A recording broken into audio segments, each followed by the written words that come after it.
জলপাইগুড়ি, কোচবিহার, আলিপুরদুয়ার, দার্জিলিং থেকে শুরু করে মালদার মানুষদের জন্য, যেটাকে আমরা পশ্চিমবঙ্গের ম্যাপে উত্তরবঙ্গ বলে ধরি, সেই সমস্ত মানুষগুলোর জন্য। আচ্ছা, আপনারা কি জানেন আজকে ভারতবর্ষে যে বাজেট পেশ হয়েছে, সেই বাজেট পেশে কেন্দ্রীয় সরকার অন্ধ্রপ্রদেশ আর বিহারকে ভরিয়ে দিয়েছে? এটা তো খুব ভালো কথা, আমি আপনি সবাই জানি, ইতিমধ্যে সবাই শুনেও ফেলেছি। কিন্তু এর মধ্যে সবচেয়ে মূল বিষয় যেটা, যে বিহারে 15,000 কোটি টাকা দেওয়া হয়েছে বন্যা নিয়ন্ত্রণের জন্য। আমি উত্তরবঙ্গের মানুষকে জিজ্ঞাসা করতে চাই, আমি জলপাইগুড়ি দার্জিলিং এর মানুষকে বিশেষ করে জিজ্ঞেস করতে চাই, বন্যার সমস্যা আপনাদের নেই? আচ্ছা, আপনারা তো বিহারের মতোই, বিহারে যেমন বিজেপি অধিকাংশ আসন পেয়েছে, আপনারাও তো উত্তরবঙ্গের মাটি থেকে বিজেপিকে অধিকাংশ আসন দিয়েছেন। একমাত্র কোচবিহার আসনটা, নিচের দিকে মালদা দক্ষিণ আসনটা কংগ্রেস পেয়েছে, আর কোচবিহার আসনটা তৃণমূল পেয়েছে।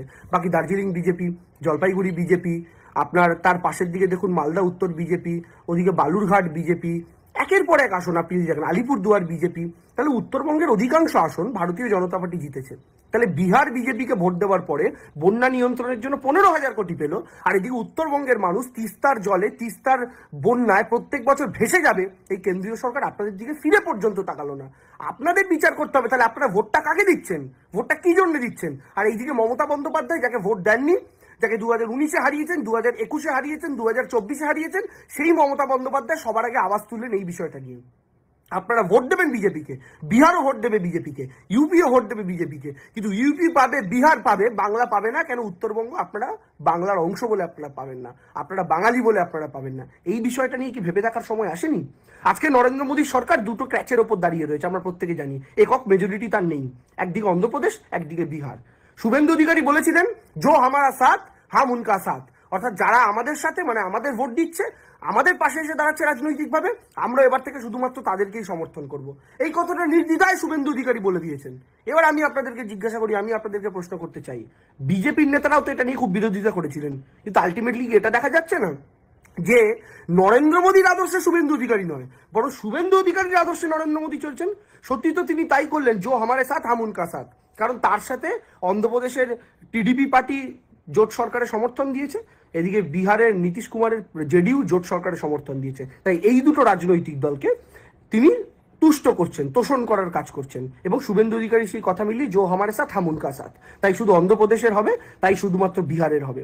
কিন্তু আমার প্রশ্ন হচ্ছে, যারা সমর্থন করেছে তাদের করছেন, ঠিক আছে, বিতর্ক আছে, ঠিক আছে, কিন্তু তারপরেও তাহলে যদি সমর্থন করার মানেই আপনার দেওয়া হয়, তাহলে যে বাংলার যে 12টা লোকসভা কেন্দ্রের মানুষ আপনাদেরকে দিল, সেই 12টা লোকসভার জন্যই বা কি দিলেন?